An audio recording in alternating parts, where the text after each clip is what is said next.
Hello, friends, and welcome back to r/MaliciousCompliance. There are still some good people in the world. Today's OP is an example of that. But before we begin, don't forget to subscribe to our channel if you're new here and turn on notifications so you don't miss a new video every single day. Here we go. Landlord Drama. I'm a landlord and living paycheck to paycheck and working 2 jobs most of my 20s and 30s. I finally saved up enough to invest in some real estate, flipped a couple of properties, and turned my second job into working for myself, and now at 50 I own a few rental units but still work a full-time job. I get the working class and what it's like struggling to have a place to live, truck to drive, and food to eat. My mother was single and raised me and my brother, and she struggled too. So as a landlord, I tend to be soft on people that were just like me at one time. I rented an apartment to a single mother, SM. At first it was a couple, but the husband left for whatever reason and it was just her and the baby. She couldn't pay rent on time because she only got paid once a month, so I gave a little grace and changed the due date to the 7th and never really charged her a late fee as long as she paid by the 15th. She could barely afford food and utilities, so I put ceiling fans in the unit to help keep it cool and had an old washer and dryer set from an older unit, and I installed them in hers so she could wash her clothes. My wife also would sometimes babysit for her, and we would make sure that she had diapers for the baby and food. In one of the other units was another couple. The husband worked and she stayed home. When they had a baby, I sent them a card with a $50 gift certificate and wished them well. I wasn't prepared for the response. She wanted to renegotiate the rent, wanted a brand new washer and dryer, ceiling fans, and complained that the $50 gift certificate would not even cover diapers and formula for a month. So I ignored her. But then the rent started being late. After my letters were ignored, I made a courtesy call. She was indignant that I would ask her to pay rent on the 1st when other tenants could pay it on the 15th with no late fees. She was still demanding a washer and dryer, and not old used ones either. And she said I still owed her for utilities since I didn't furnish them with ceiling fans.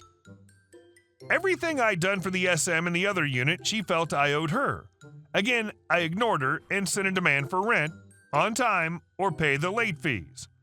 A few months later, I'm on the property doing my quarterly inspections, changing batteries and smoke detectors and new AC filter stuff. The SM won't even look me in the eye. She doesn't want to let me in the unit and is acting very odd. So I call my wife over and we asked to sit down and talk. It takes some effort, but SM finally told us she heard from the other neighbors that I'd been inappropriate towards her and that I was buttering SM up for other reasons. I was livid, but I calmly explained the reason I was helping her was that I was raised by a single mother and I was paying it forward.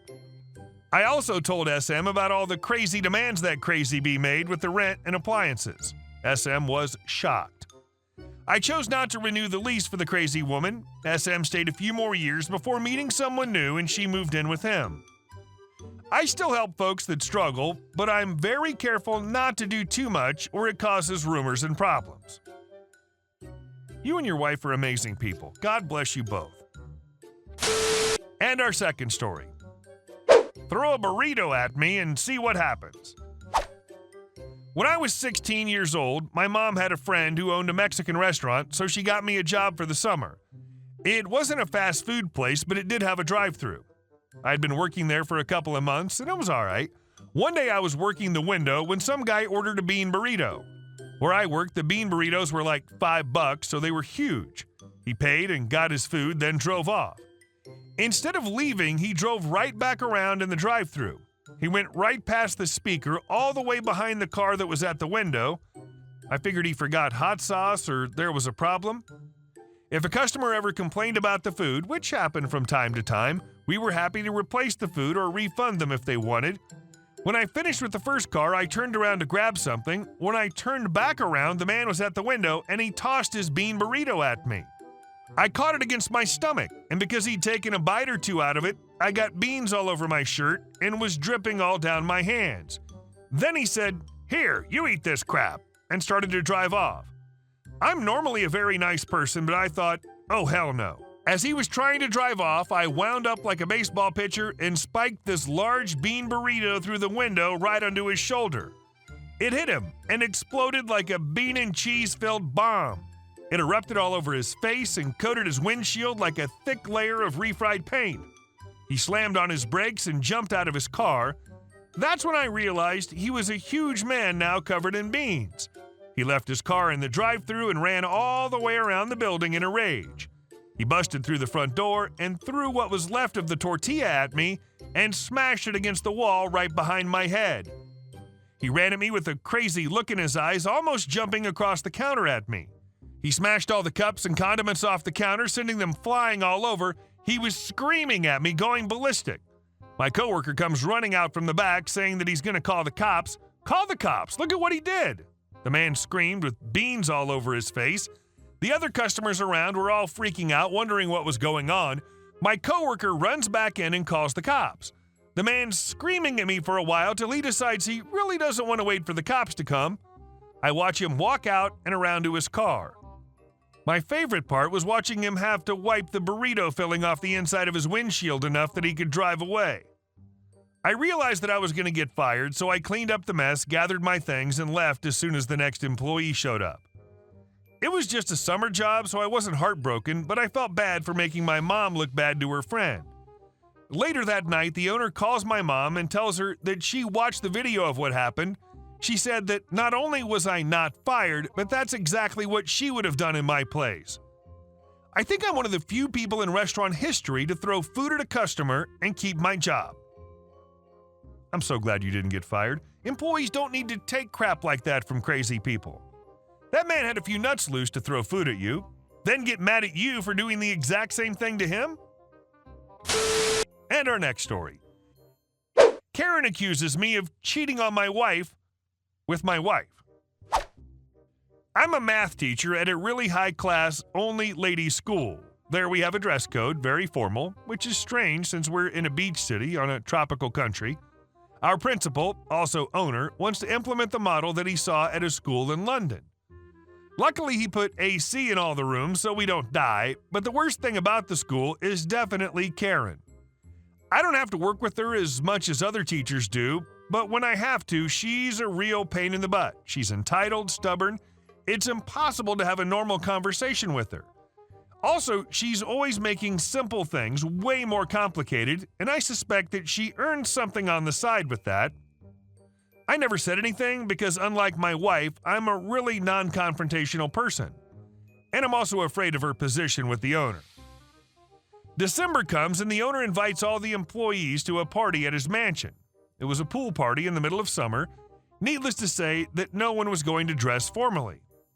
I arrived at the party with my wife and we proceed to greet everyone. As expected, no formal clothes in sight. I introduced my wife to a few people who didn't know her. Everything was nice until Karen arrives. Karen arrives with her daughter Lucy, who was our best student that year, the same that she graduated. She was going to a very prestigious medicine college. Every single one of us was proud of her, and Karen made sure that the world knew how big a genius her daughter was. Lucy was dressed in a cute sundress and brought a bag which I assumed was her swimsuit, but Karen, on the other hand, was wearing something really inappropriate. A very fancy beige dress with shining jewelry and a lot of makeup. She first looked at us with a look that says, "The star of the show is here," but quickly fades out as she noticed that everyone was dressed casually.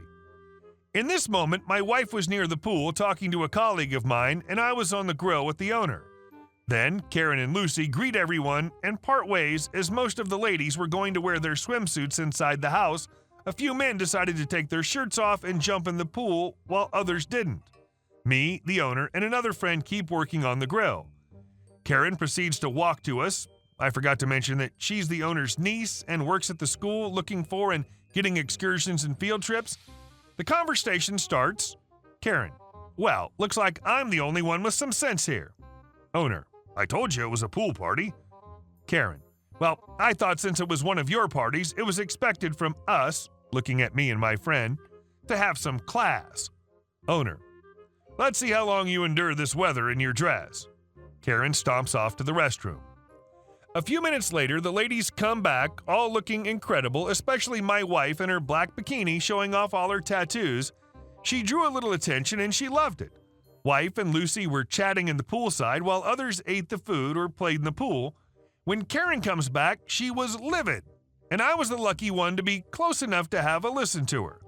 She complains about everyone's swimsuits, how depraved they are, and how childish it is to play in a pool.